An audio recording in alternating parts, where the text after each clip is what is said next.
We're 2 weeks into the competitive Secrets of Power set, and the meta is looking like one thing: Command. Tonight, we're here to talk about all of the results from last week, talk about the rise in Command really taking over the Star Wars Unlimited meta. After that, we're going to hit on the pack changes that were announced by FFG last week. Is it good? Is it bad? What are our thoughts? And after that, we're here to introduce our new sponsor. I'm Jordan from the Colorado Cantina Crew, and tonight I'm joined by Kyle and Sharky. I want to kick things off by giving a shout out to our new sponsor, Premier Games, our favorite tokens. We've been playing them for months, and I'm really happy to be able to partner with them to get the Secrets of Power season kicked off.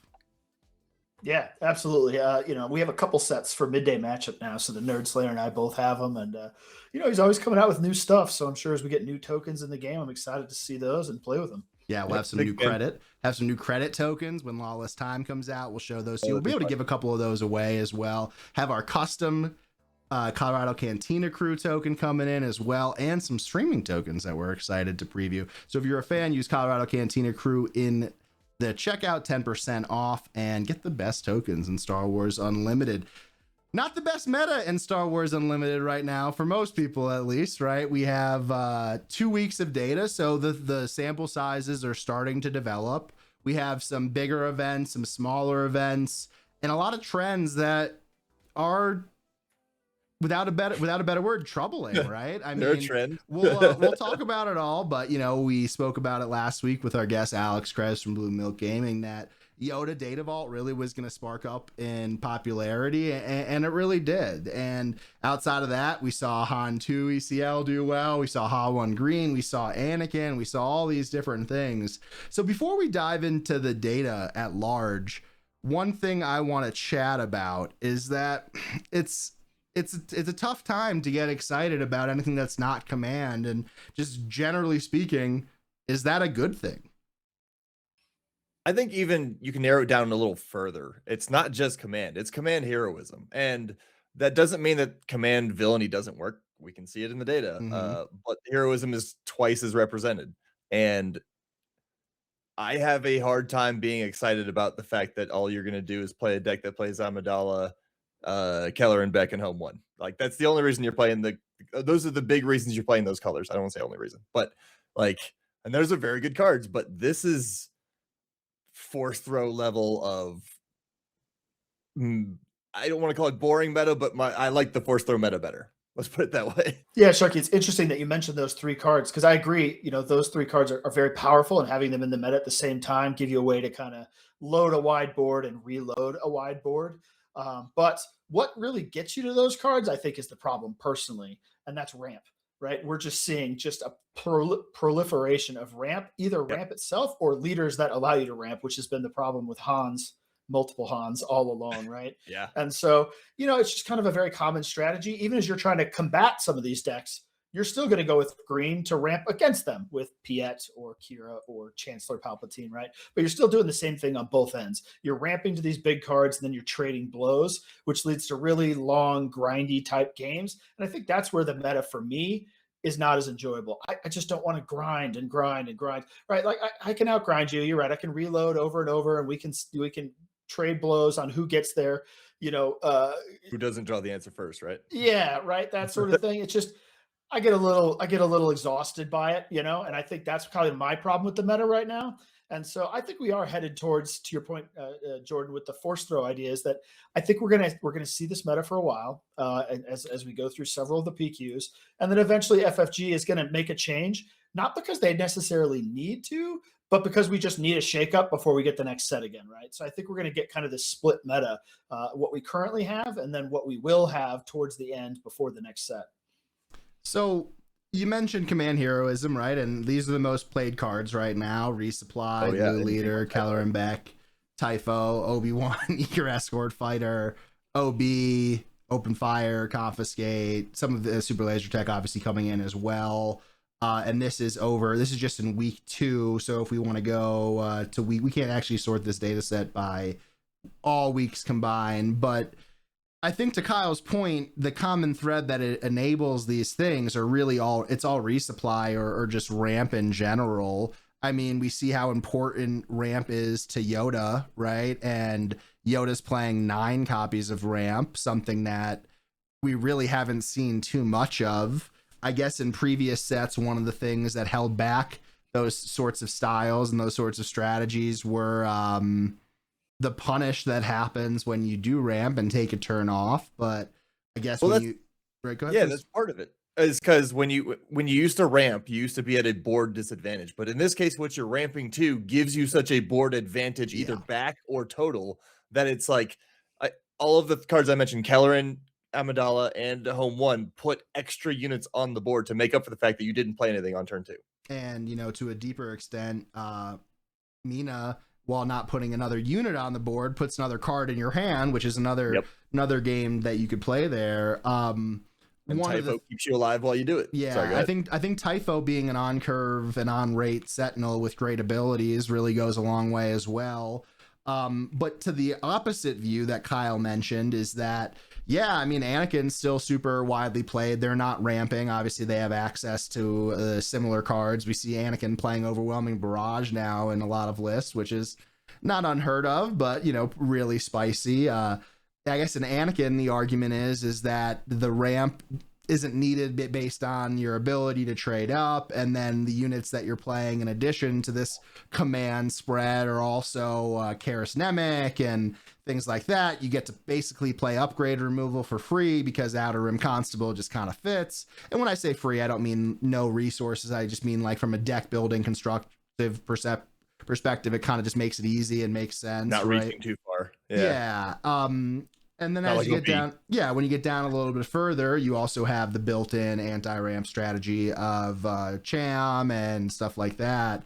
But yeah, it is a little problematic to see it this high. And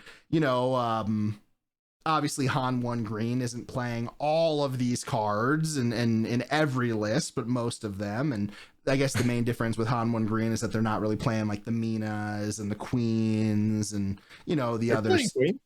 Not all of them, but you know what I mean. Like, I think that it's not as cut and dry there, where like that's the biggest differentiator between those decks. Really, is that they're ramping, they're playing the spaceship kind of thing. You don't necessarily have the same early. And they're playing Queen Amidala on turn 2, which is absolutely nuts. Like, yeah. Another way to really show what's going on here is you're showing the amount of green cards being played, but show the base spread, what bases are being used amongst all top 8 placements this PQ season, right? Yeah. Right. So this is week 2, right? So it's 85, 66%. We on this data set we can do all weeks combined. It's a little bit higher, 68.4.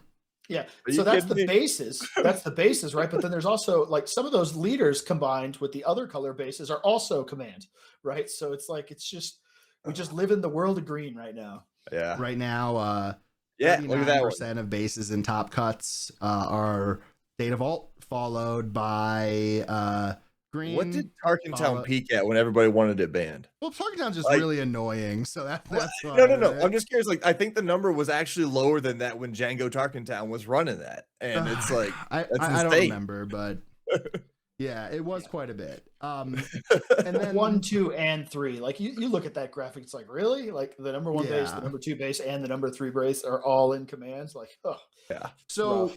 Obviously, this is a lot of green, right? And usually we like green. Green is money, and it's all those good things we like. Let's hop back to the general discussion where I hear you on the heroism stuff, Sharky, right? Like I literally just did a Sabe video with my intro being command is everywhere, specifically command heroism. But a little bit further down, and even in the top tier, we could argue, is villainy command, right? With Kira, with Piet, with Palp. I mean, right now, Palp Data Vault, new Palp, Plotty Palp, whatever you want to call him, is tied for the most PQ wins on the season, right? So like, it's not just the heroism stuff, and I don't know if that makes it more or less of a problem. I would argue more of a problem, but would be curious to see your thoughts. As Sharky says yes, so Kyle, what are your thoughts on it? Yeah, I mean, same problem. We're going through the same ramp strategy. And we talked about this last week, right? We thought there would be a rise in Yoda. Of course, Wu winning another PQ with Yoda is just going to make that even worse. But one way to target Yoda, or at least one way we thought we could target Yoda, would be to come over the top with blue-green villain. So ramp with them and then play bigger removal and bigger bombs to answer what they're doing. And I will say, if you look at the data, like Chancellor Palp, Iden Green, Kira Green, generally all three of those decks have positive win rates versus Yoda. Now, the caveat to that is that's non-Wu Yoda, right? If you look at Wu's run, I believe he had to play 3 blue-green villains and 2 of them in the top cut and beat them both, right? So in the average player's hands, blue-green villain is potentially a way to target Yoda Data Vault. The other way we talked about potentially trying to target it is, we talked about the card that's a problem is resupply, maybe hand hate, right? It used to be a strategy against Han. You'd Bodhi their resupply, or you'd spark their resupply to try to stop them. Maybe we could do the same thing here. I know you're trying it with Sabe. We could try to Bodhi, spark, try to rip out their ramp and then get them aggressively. But the problem again there is Data Vault. So they just have so much health. Like even if you can rip their hand and try to get after them, I've found you get about halfway there, 2/3 of the way there, and then they stabilize, come over the top, and then you're toast. Yeah, right? Sabe aside, like if you're not running, if you're running the hand hate, you're not building a board. And Sabe actually, I think, is an interesting counter attack. I don't know if it's a strict counter, but it's an interesting counter attack to what is effectively the same strategy across every top deck, going all the way down to the numbers you can't even read anymore. Like everyone's strategy right now is ramp to big shit and just start throwing it around either through triangles or home one or Kelleran, right? Like it's all the same strategy. There's not a lot of variation. It's just it's kind of the same things we complained about with Force Throw, except that one felt somehow better to me. And I don't know if it's a personal thing or if it's just I'm remembering the good old days. I think Force Throw felt different because of the variety of Force builds that were kind of propped up by it, right? Where like it probably made some things that had no business compete, Yeah. I think it's that Force Throw games ended faster. So here we have this. Yes, we have this grind.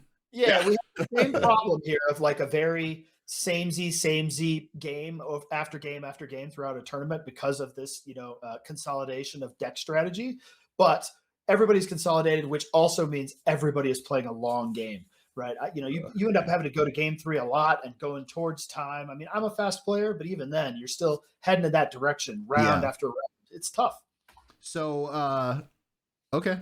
What are the results here? Do we envision any action being taken prior to sectors, after sectors, etc.? What are our predictions here, Sharky? I hesitate to predict that they will take action. However, if I was to suggest an action, it would be a suspension of resupply and super laser tech.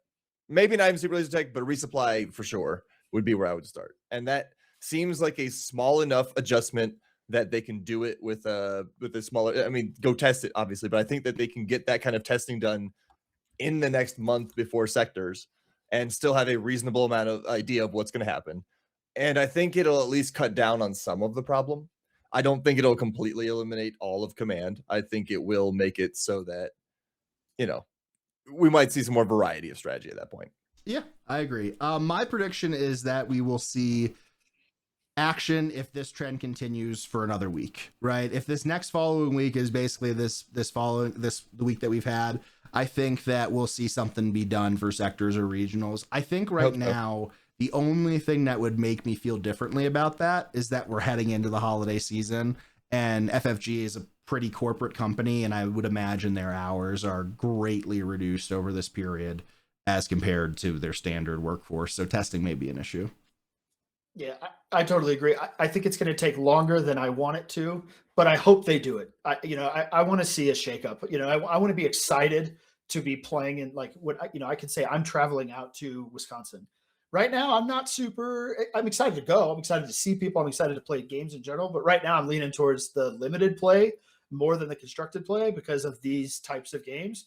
And I'm hoping that a change is made before then, so I'm more excited for both. So what change would you guys make also? Is the same one I chose, or would you guys do differently? Yeah, I think you rip out resupply and it shakes things up pretty good. Yeah, I think resupply is the cleanest one that won't have long-lasting impacts. Right? Like, you don't want to ban Kelleran. Kelleran's awesome, right? Like, I agree. home one's going to deal with itself, right? Very soon. Spark of Hope going to deal with itself very soon. Resupply Carrier, I think, is very relatively balanced and easy.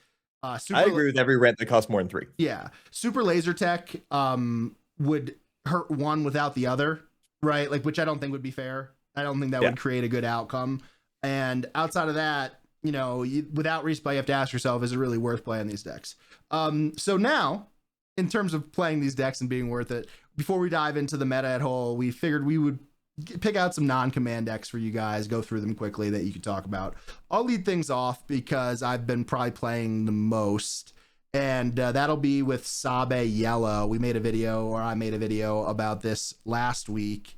I've been having a lot of fun playing it, and I think there are just like a couple things on my end. Is that, like, one, I think I was a little bit too low on Sabe's ability when, you know, first seeing it. And I think that there's too much absolutism when talking about Sabe and her ability overall, right? Like, and I spoke about this in the video, but I think that there's a difference between saying Sabe's not good because she has to discard the top of someone's card, because you might make them draw into something better. You can't remove everything. You can't do this. You can't do that. And I think that's true. And like, we're not trying to remove all the threats. We're trying to remove the threat that we can't deal with, that will punish us the most, right? So I've had some moderate success playing this. I feel like the really challenging decks to play against are the ones like Han 1 Blue, for instance, that could really get a fleet on the ground, get some restore going while interacting cross arena.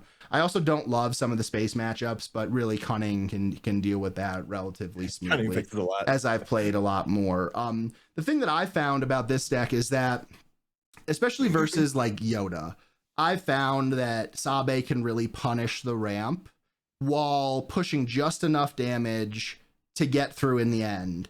The stabilization is always really close for Yoda, but I found that the best way that they like to deal with Sabe on her flip turn is usually with a Typho or a Village Protector or something along those lines. So the combo of Tala giving hidden with Ascension Cable has really helped me just get that 6 damage in, or 5 damage. I love the Ascension Cable or whatever it is, and then I could take the card, usually Rival's Fall at that point, that they're saving to deal with me the next turn, or whatever the case may be.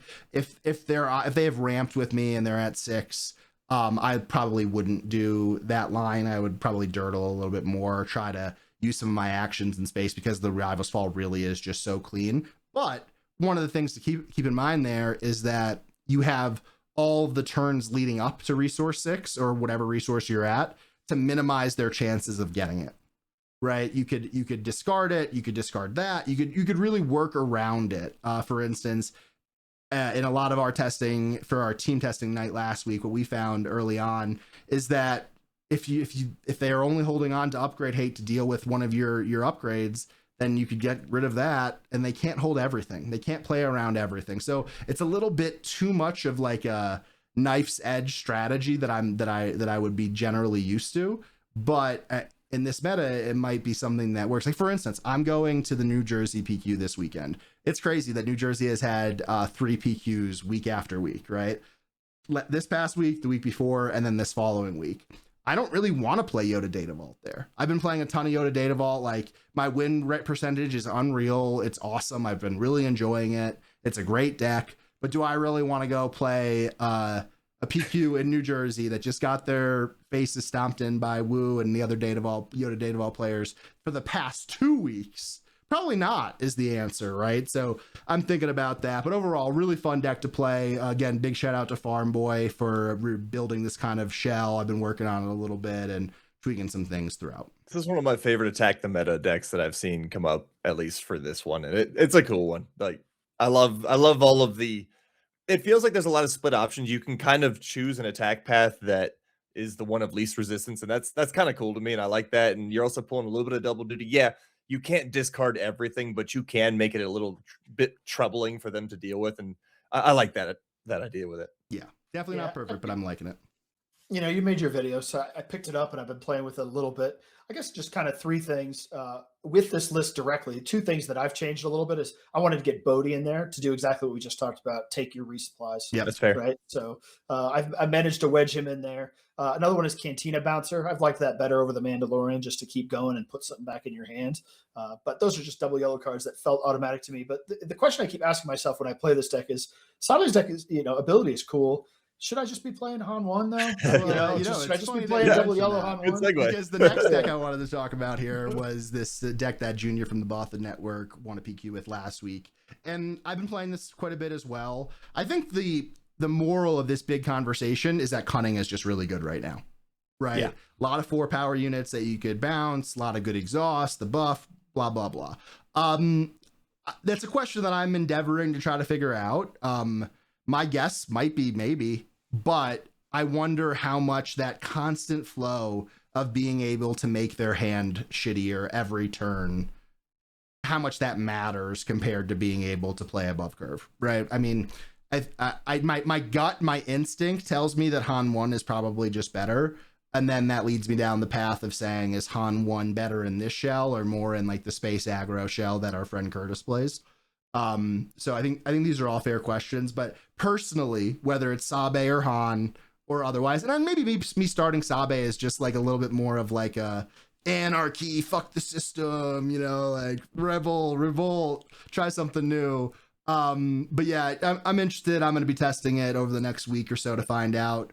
I played maybe like 30 games with this list. It's fun. I enjoy it, but Sabe's been a little bit more, refreshing, let's say. Is it better? I just want to touch on something that you were talking about too, though. Like we were talking earlier about some absolutism, and I don't think that this deck is just better. I think that it is a different way to attack it, and I think that it has strengths that Sabe does not, while having weaknesses that Sabe does not. So I think it's just a matter of how do you want to go about attacking it, and I do think that the high end of Han 1 Yellow is very good. Yeah. But the high end of Sabe Yellow is also shown to be, at least in our testing, very good, and I still think that one has a lot more exploration to go.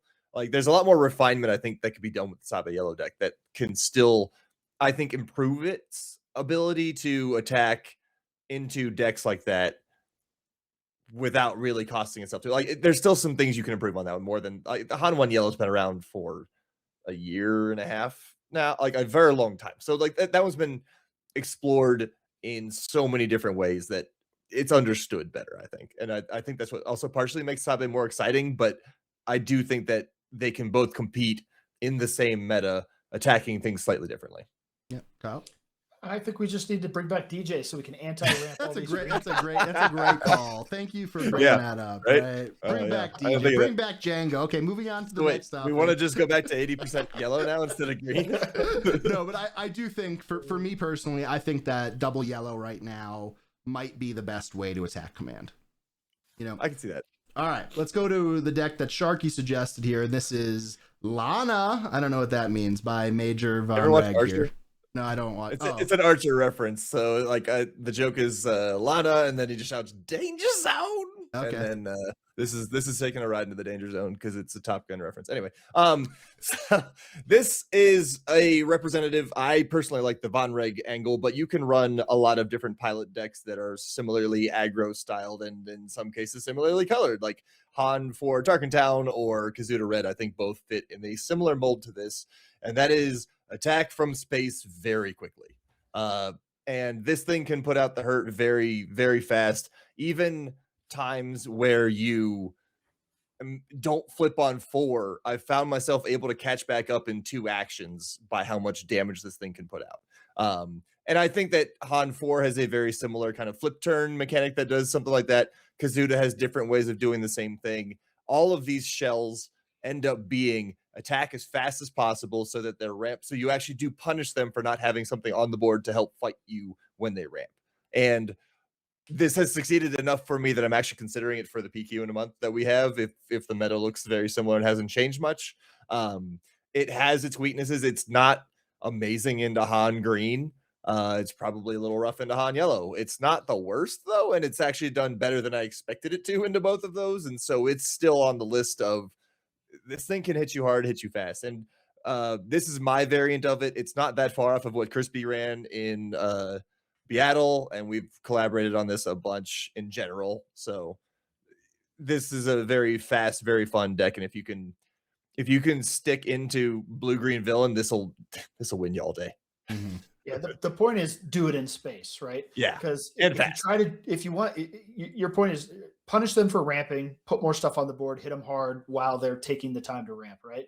And you can't really do that on ground because of things like Mina and Typho and Obi-Wan, and they can throw stuff in front of you that's just too much of a hamper to what you're trying to do, which is kill them because they're ramping, right? So yeah, I like this idea. It's the same, you know, Kaz, you mentioned others. I've been playing with Poe ECL, but it's the same idea. Just get going hard and fast in space and really try to kill them before they can get to that big stuff and turn the game around. So yeah, it's another way to go. Yeah, and then once you get hyperspace disaster, you just concede and go next. It's no big deal.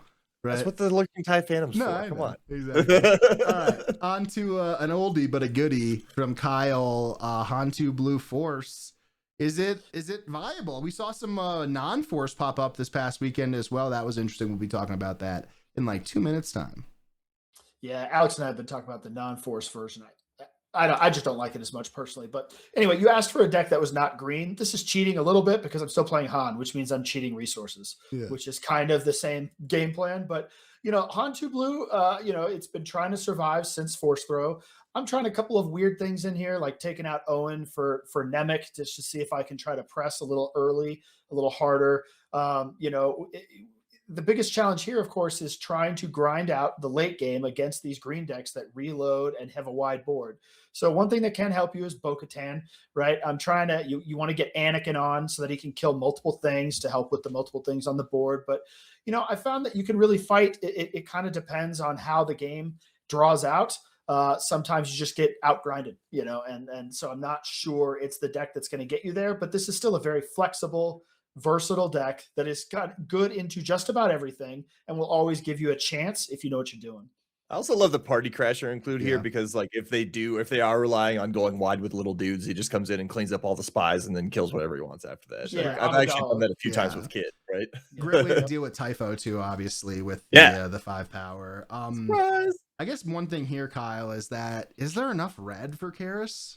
I mean, yeah, like I said, that's an experiment. I haven't had too much of a problem with it yet. It might just go back to Owen, but I wanted to have a more aggressive start, kind of like what we're talking about with space decks. I want to be able to get after you a little bit earlier. You know, when you're starting with just Grogu or, you know, you're starting with Owen and something smaller, you just can't get aggressive right away. And Nemec helps with that a little bit.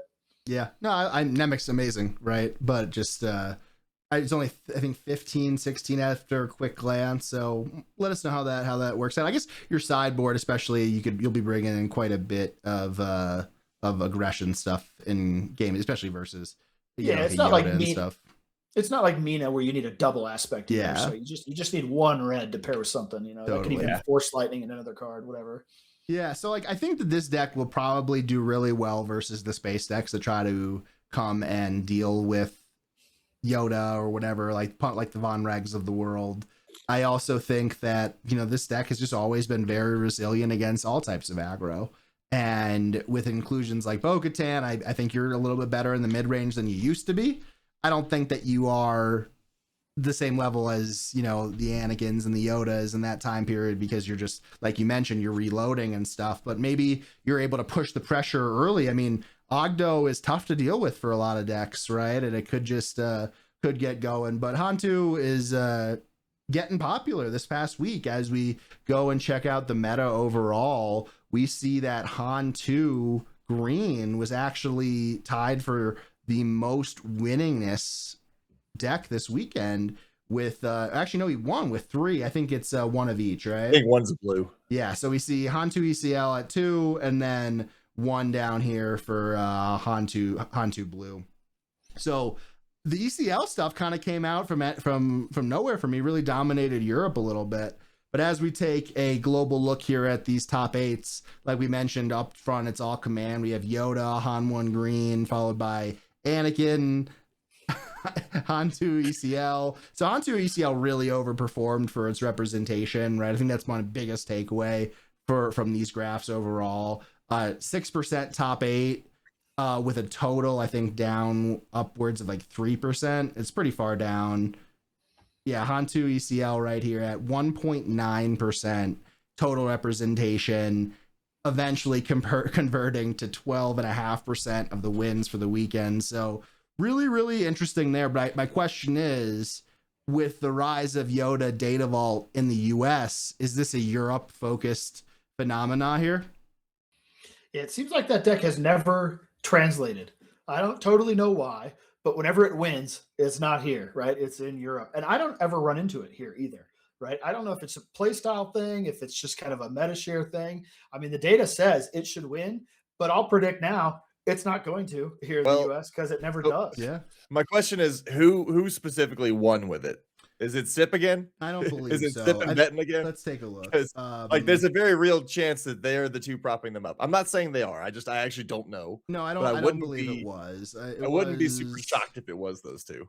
I think it was in Spain. Yeah. So it was Mr. Okay. DRG here. I have to see now. Now we're breaking the fourth wall because Sharky asked questions that weren't on the show sheet. So now I need to edit the scene here. It just came in. So final standings, Mr. _ DRG, he won, and then in this event we had two others. Maybe you could assume they're training partners, their teammates and stuff. I'm not really as familiar with I guess Spain. what I was leading to this is that it doesn't seem that it's propped up by only two players. And so with that, it is interesting that it doesn't ever seem to translate here. Kyle's right. I don't foresee it translating here very well either.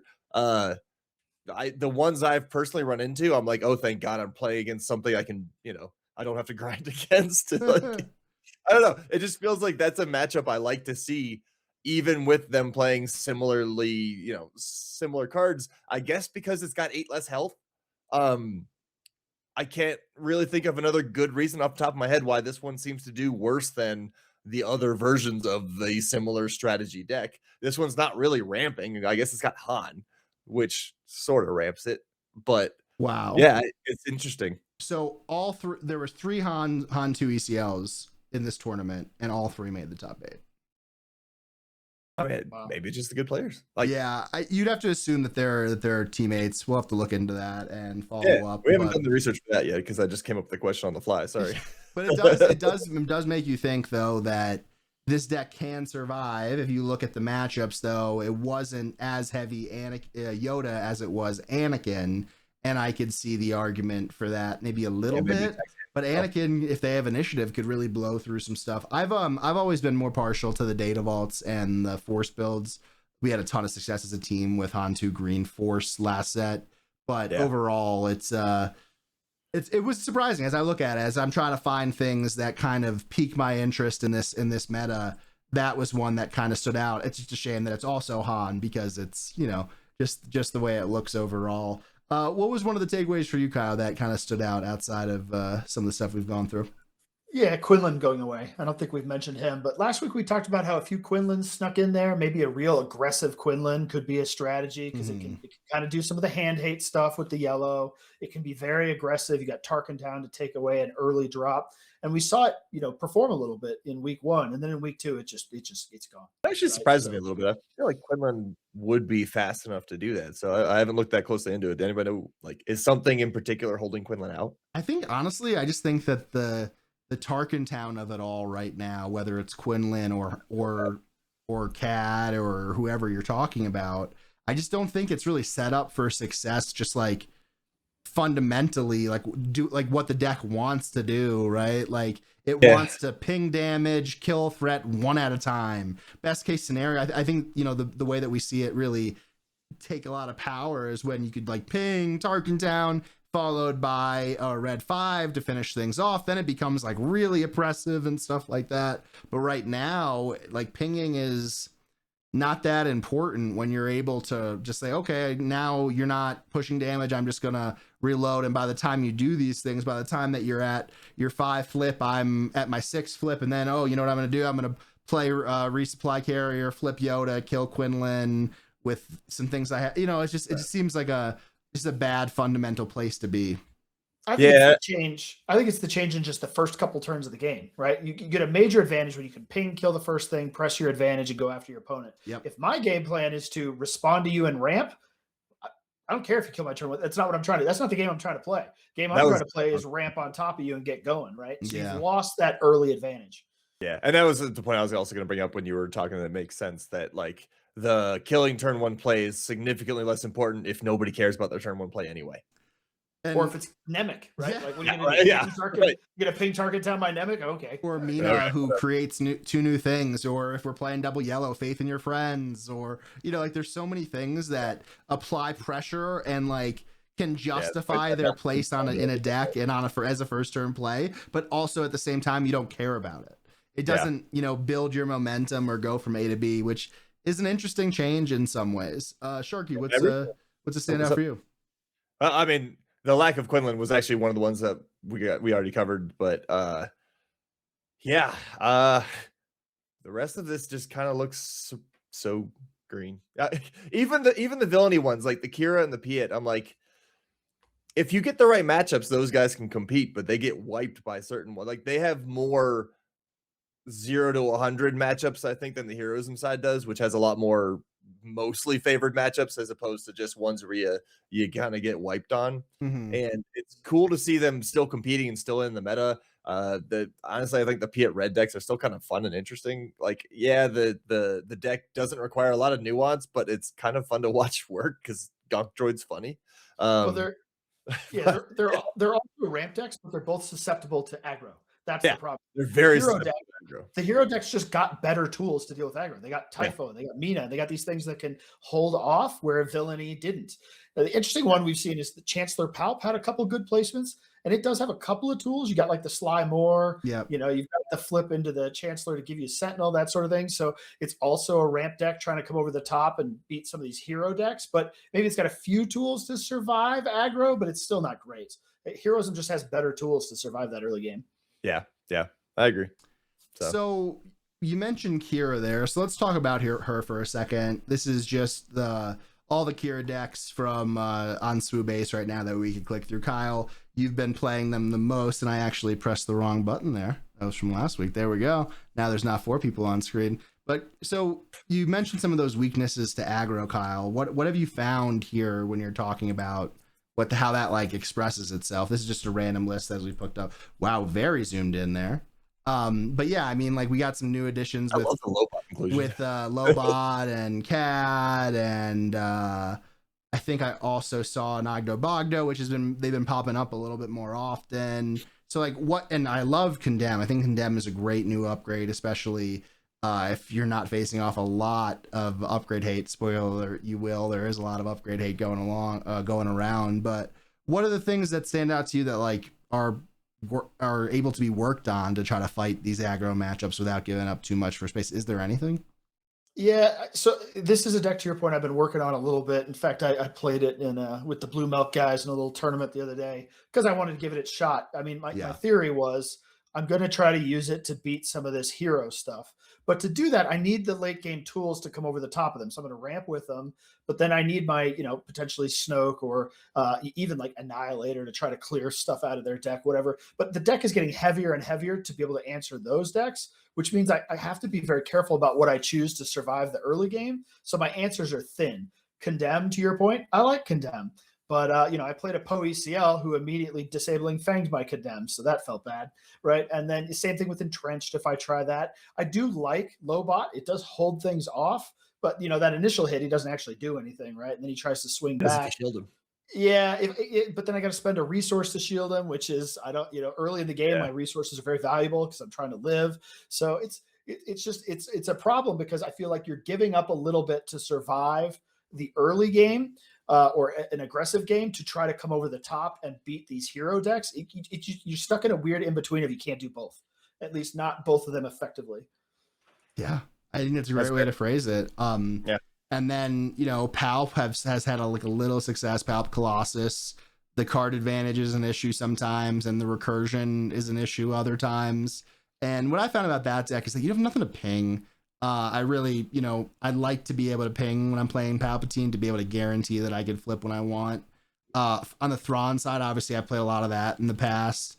Thrawn is really, a lot of the Thrawn's edge is nullified by Bo-Katan, right? Because a lot of the issue with Thrawn is that you're like building this this fleet of units that could push, that could do X, that could do Y. They all have their own little role. Bo-Katan's like, okay, they're all dead. Sounds good. See ya. Yeah. Bye. Overwhelming board support. Yeah, And you're dead. I could understand why Plot Palp has been I don't want to say so successful, but has been playing above expectation is because of just how big of a unit it is. And if they don't have exactly Rivals Fall, you know, it could be a challenge. And I do like Slime War, especially in these more aggro tilted matchups, especially when the go wide builds. They could really just completely stall a turn.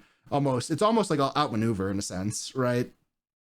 yeah, it's a blue dex outmaneuver. Yeah. So be interested to keep my eyes on some of this stuff, but Kira also just has some bad matchups right now. Like there's enough Vader going around. Like I'm from the outside here, but I think I would hate to see Von Reg as a Kira player. Yeah, Von Reg goes a little taller, so sometimes if you can land like an entrenched or maybe a power of the dark side early to keep them off, it's a little better. I'm actually more scared of like a Vader deck because now my power is useless. Condemn is probably useless, right? I lose a lot of my tools, whereas against kind of more of a straight up strategy, I can 1-for-1 them and then live to where I can then come over the top. Yeah. Sharky, what do you think? Yeah, if I'm Von Reg, I love seeing Kira. Yeah. So yeah, but I don't think it's great, but yeah, it definitely has more tools than it used to. Don't get me wrong, but it's one of those like that's the deck that Von Reg is targeting. That type of deck is what Von Reg's targeting. Like, anybody trying to go over the top of the guys who are already going over the top of like Anakin and stuff, Von Reg's happy to see that. Which kind of makes it interesting. How far over the top is this meta going to start trying to go before it shrinks back down to the I go way It's faster funny you mentioned that because I was thinking about that this afternoon. Packing, getting ready for a trip. Jordan's world tour. First stop New Jersey. Actually, first stop in Iowa. Having dinner with Mickey D tomorrow night in Des Moines. So that'll be fun. That'll be a perk of being in Iowa, at least, right? But is there any bigger that heroism could get? I mean, we're already playing 9-drops, right? So I think we've gotten there. Yeah, I mean, like, does it need to go any bigger? I guess is the question. Like, yeah, I was almost asking myself that hypothetical as I was just doing some busy work earlier. Like, I don't think that means Avar. I don't think that means try to build that kind of thing because I think just like by definition, Avar's the only heroism leader who's bigger than Yoda, right? Avar's an interesting idea. Yeah, just like in general, right? Like she would be the only one that's actually more late game than Yoda is, I guess you would argue, right? Avar's a little bit of an interesting idea because I feel like, are you like, I haven't messed with Avar in a while, but like, are you locked into a force base or can you get away with doing something like Data Vault? Or I would imagine, I mean, I haven't played it since like early in our testing in set 5. My guess is probably no, but like Data Vault with her ability, maybe. If you really want to go big, go Avar Colossus and try to see if you can find a way to do all of the extra red. So the conversation has officially gone off the rails. Yeah. But that's all I can think of. But like, if that's what the options are, I don't see it happening. I guess is where I was going. I don't know if Avar's the answer there. On the Villadus side, can you go any bigger without completely blowing your aggro matchup? I mean, that's what Palp already does, right? So we already know how that works. You're just kind of trying to dodge aggro, but that's the ultimate go over the top. Yeah. And that's the thing though, like the part of the reason I'm saying maybe they don't need to go in, at least not the heroism side, is the heroism side has a very resilient aggro game plan. And if the heroism side is keeping the aggro out, maybe you do the Palp stuff. Maybe the Palps are going to start showing up and we do have another week or two of going bigger and going over, right? Like that's horrifying to me, but it sounds like where we're heading. Yeah. And I mean, to your point earlier, Kyle, about the matchup data being a little bit misleading in some of these builds, especially as we talk about what that looks like from a average player perspective, a skilled player perspective, a woo perspective, all these different things. You could see an argument for some time lag happening, right? Where you're like, hey, I picked this up 2 weeks ago so I could feel comfortable with it. I'm trying to think of different angles here from different perspectives and any lag time that might come in. Like, for instance, like personally, I've been really focused on my PQ coming up this next weekend in New Jersey. And from the outside looking in, like obviously we have friends at McClunky and all like the local people that go to those stores, but I've felt like I've been in a relatively interesting position from the perspective of saying, oh, there's been 3 PQs there's been 2 PQs in previous weeks that I'm not competing in. What data can I take from that field to try to make my choices? And if we pull up the data from that PQ, this was the Bernardsville PQ in New Jersey. What we see is that like there's a ton of Yoda. Wow. Right? This is all decks, a ton of Yoda. Piet, because you're probably saying, oh, with Piet, I could do okay into Yoda potentially, right? And then we see a little bit less Han Solo than we normally would, Han 1 Green, because I don't think as Han 1 Green, you're like super enthused to play against Yoda. I know I'm not. So I think that it's an interesting field to kind of go through. Do we want to play the game of what deck should Jordan play at the PQ this coming week? Because that's kind of what I've been looking at here. Yeah, I mean, I think the obvious deck to play is, play Yoda, right? I think that's what, you said you've been playing it, you've been having fun with it. I think it is the deck right now. Yeah. The problem with that, to your point, is you're going to be grinding and you're probably going to be playing mirrors. So, you don't seem to hate that. That's my problem with playing Yoda is I don't want to grind mirrors, to 60 minutes over and over. I hate one half of that. I love mirrors. I like mirrors. I don't like grinding. I don't like going to time. I like being able to chill, especially when I'm visiting a place, like you get to see some friends that you don't normally see. You have to make new friends and, stuff like that. Hopefully, potentially we'll see. But I think you go the target Yoda route. Yeah. Find out what you like targeting Yoda. And I think the Sabe deck's actually an interesting spot given the top bunch there.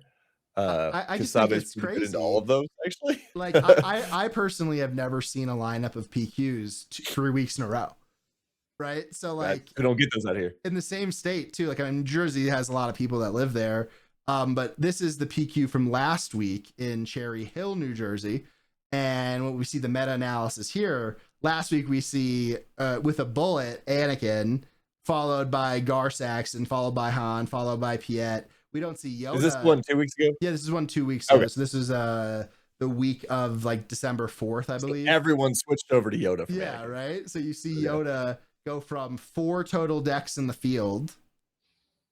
Wow. So it's just funny to see that PQ development.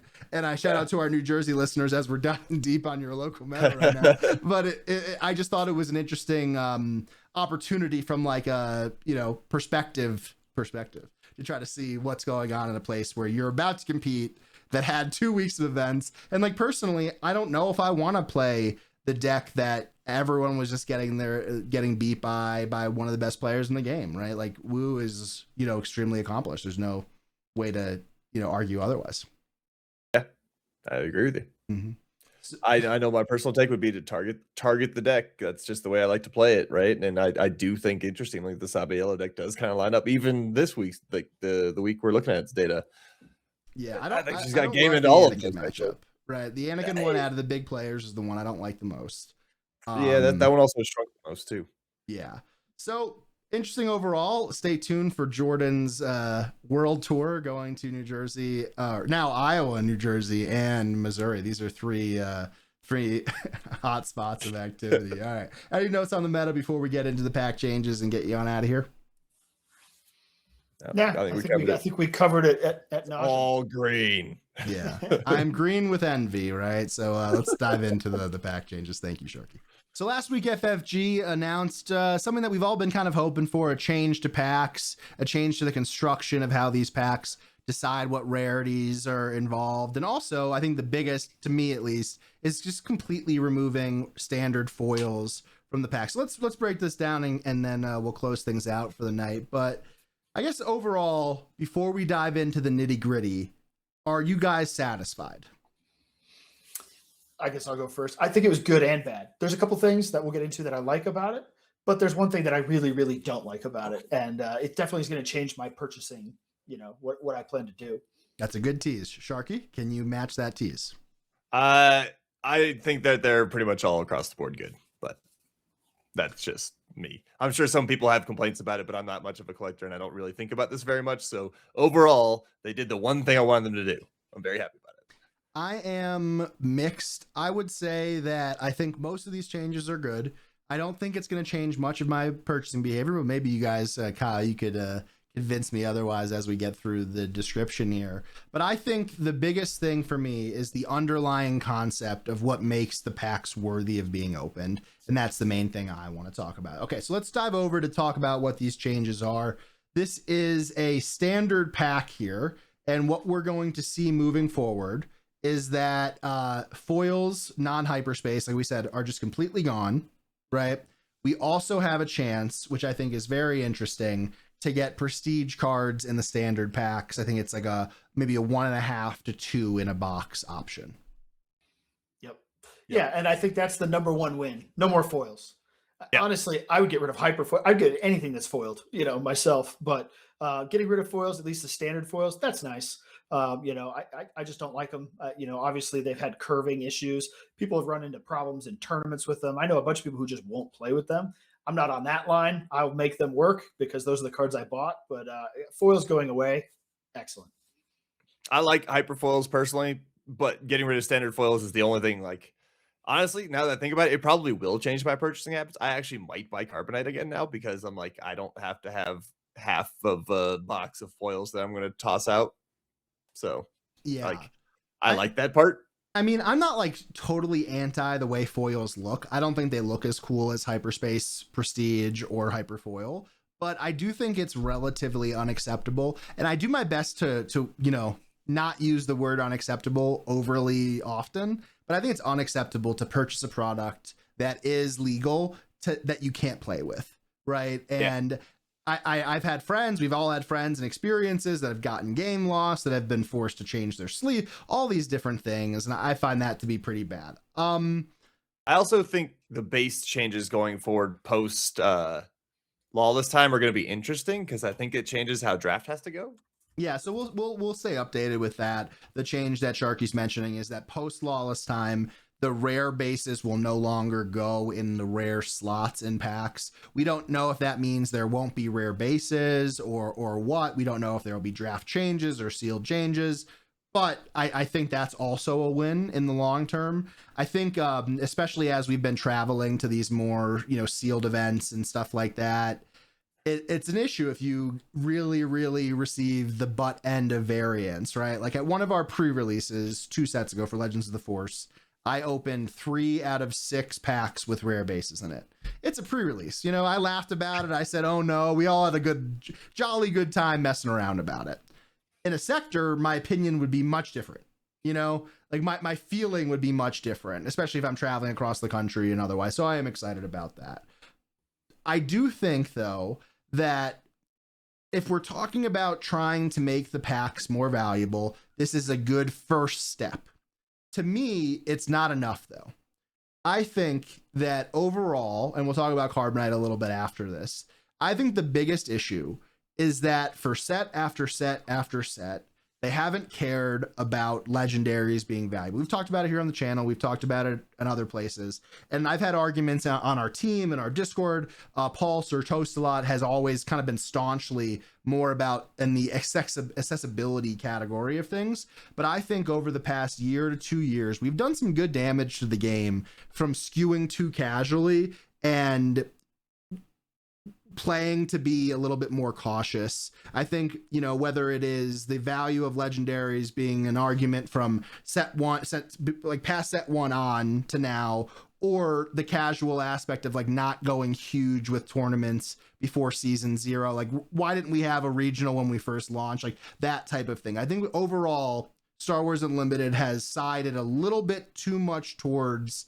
accessibility and taking our time as opposed to trying to capitalize on hype and build value. I was trying to follow what you were saying there, but I think the gist of it was the legendaries aren't good enough, or at least the vast majority of them. You want more good legendaries. I'm probably more with Paul on the accessibility side. I think everybody should have no problem getting all the cards they need to make a deck and just make the cool, pretty ones the chase cards, make the really rare ones the chase cards. And I think we need even more of that. And they did some of that with the Carbonite, which we'll talk about next. Yeah, I personally would go that direction. I tend to be in that camp too. I'm less concerned with collectability than I am with accessibility. I want people to be able to access the game. But yeah, the pretty ones should be what the collectability is for. Yeah. So I disagree pretty heavily, and I'll try to explain as well as I can.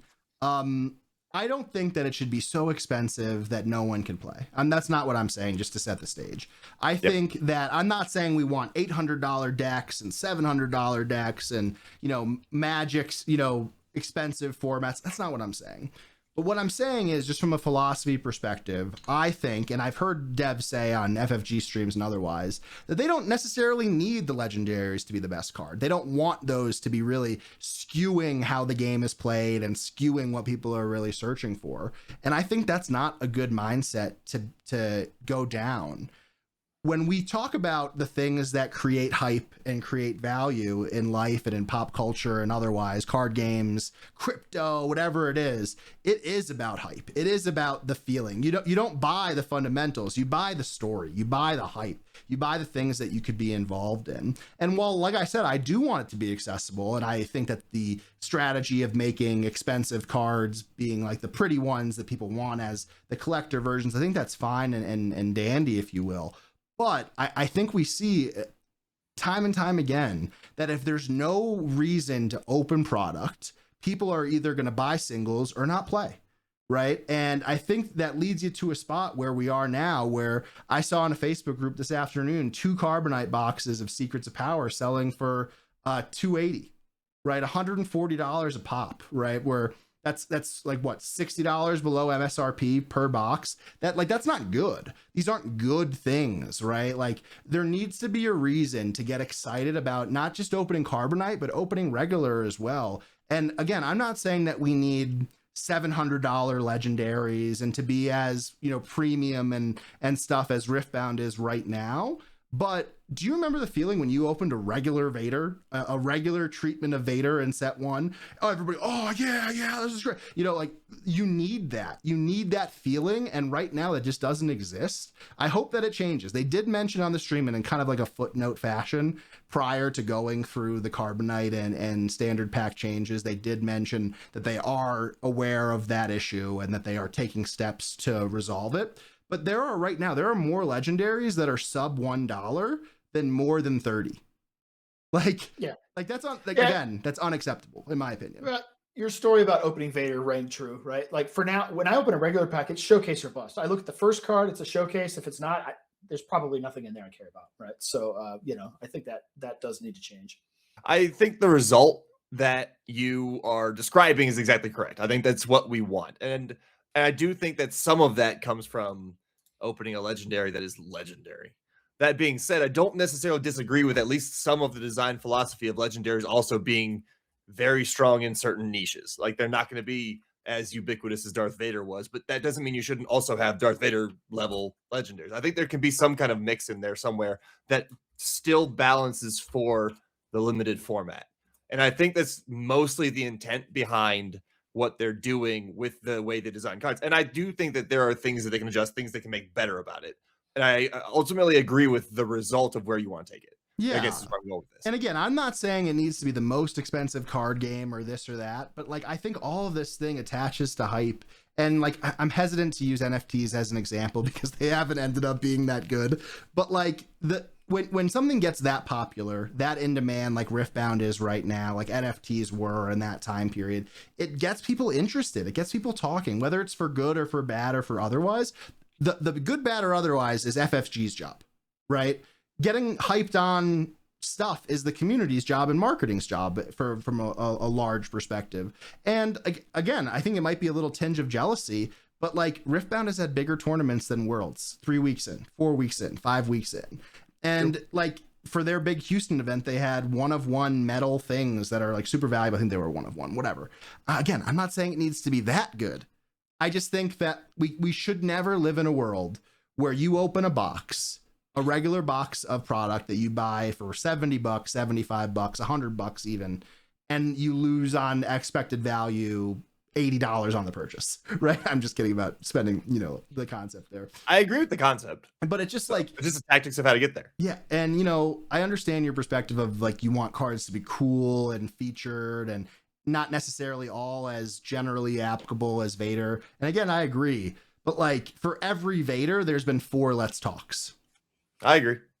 I like I said, I agree with the result that you're looking for, and I think that is a goal that we should be striving for. Yeah. Through various tactics, whether it's small tweaks or larger ones. So the last big tweak here is that inside of Carbonite, you're going to get a less of a chance to open a showcase. And on top of that, you will have an increased chance of making value on serialized, because they are offering maybe a 1 of 50, potentially 1 of 25 variant that in theory could be more valuable.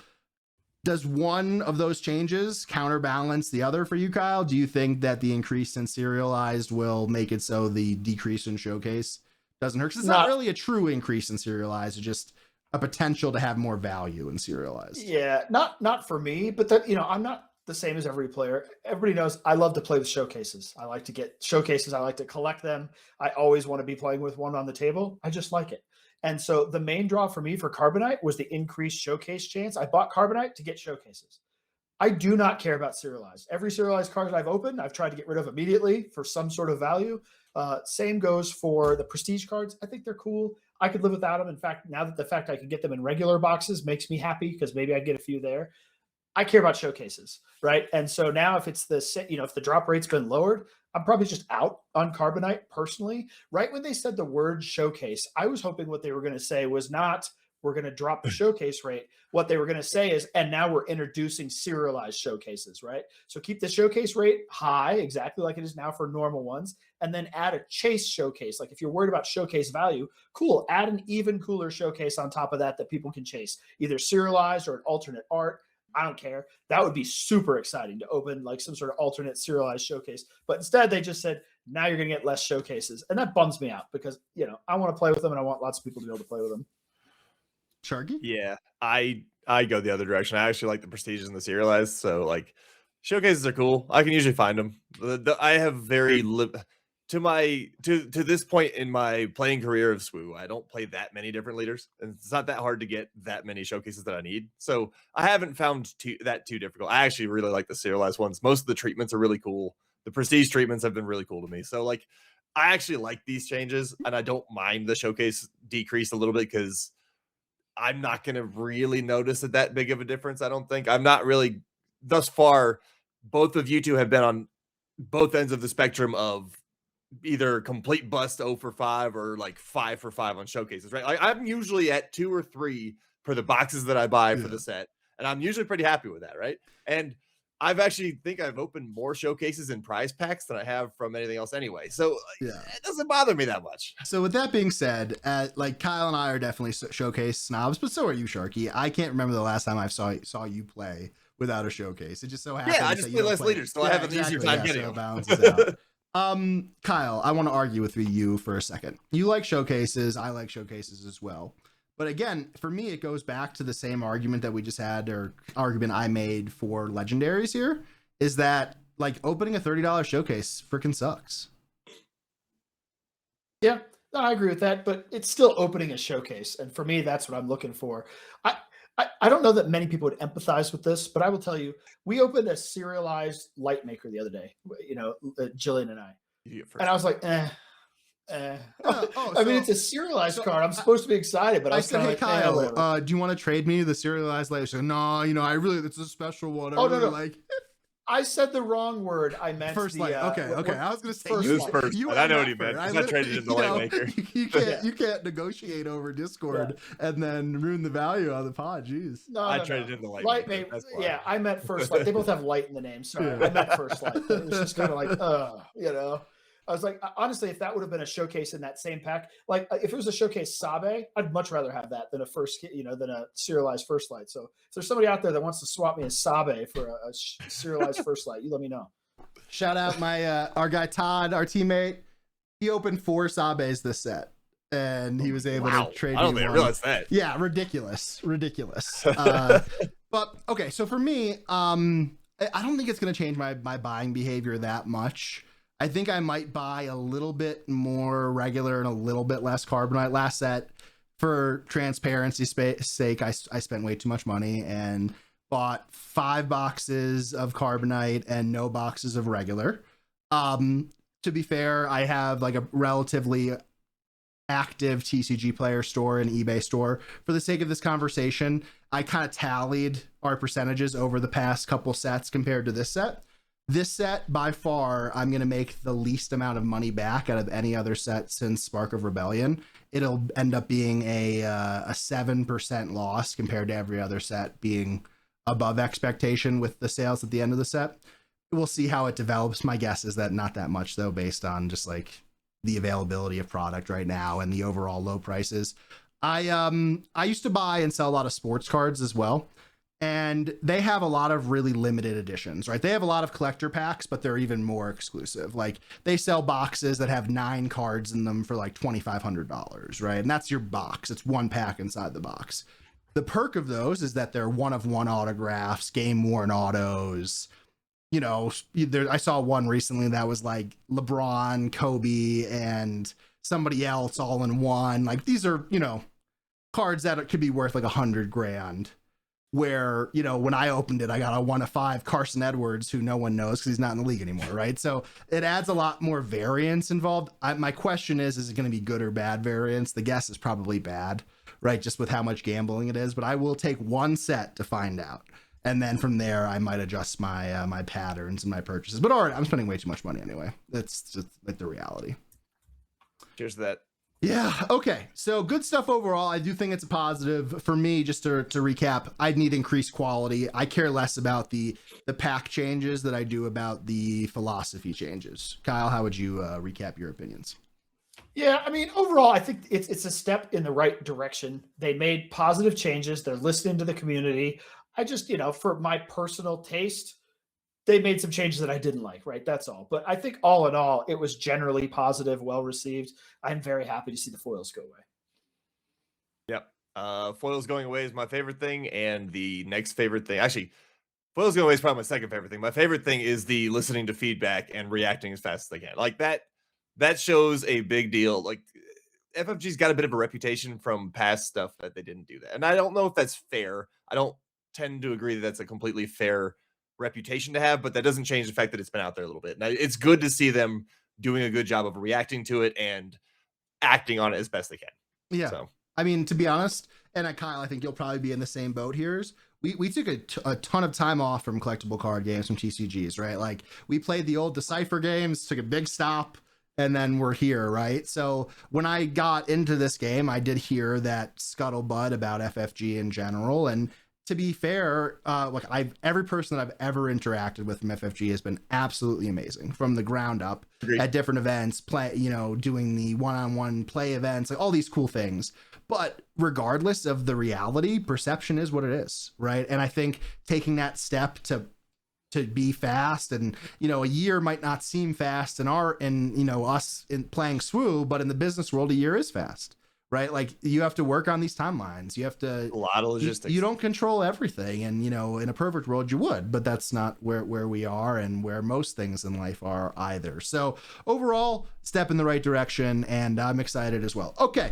Going into the holiday season here, a couple changes in programming. Next week, we will have a pod. Week after, tentatively, probably not having a pod. The week after that would be following Christmas. There's only 3 PQs that week, so we might not have things to talk about, but we will keep you guys in the loop, either using the YouTube posts or something along those lines to get things going. I'll be broadcasting from my childhood bedroom, so that's always a treat. Yeah, that'd be fun. Yeah. Excited for it's obviously the holidays, right? So, everybody's got stuff going on, but we'll see what we can squeeze in, right? Totally. And then midnight matchup this week. Do we have a lineup set up? Well, you made the video on Sabe, so I'm leaning towards putting Sabe together at least as one of the 2 decks. I'm not sure what to pair it against yet, so maybe if people out there have thoughts, I have some remnants of existing decks built that I could put together, but we'll see where it goes. Cool. And if you guys missed it, pretty nice midday matchup last week. Jillian almost had you. right? Oh, You know, I love that in one of Phasma deck. those It's games, fun. man. She had the double maul, and I was sitting there. I was like, "Oh, nice! Kyle's finally gonna meet his demise, meet his doom." And you know, we have to stick around to find out to see what it would have been happens. exciting, right? because she was playing Phasma, and after all the smack talk I gave to Phasma in our Yeah, last pod, exactly. to immediately lose to it would have been It would have been ridiculous. great. Yeah, so I think we just missed Phasma this week was in that other section on Base. That's why it wasn't listen. Did great. Yeah, though. no, I'm keeping a tally on that. We had a bet, I believe. So, Yeah.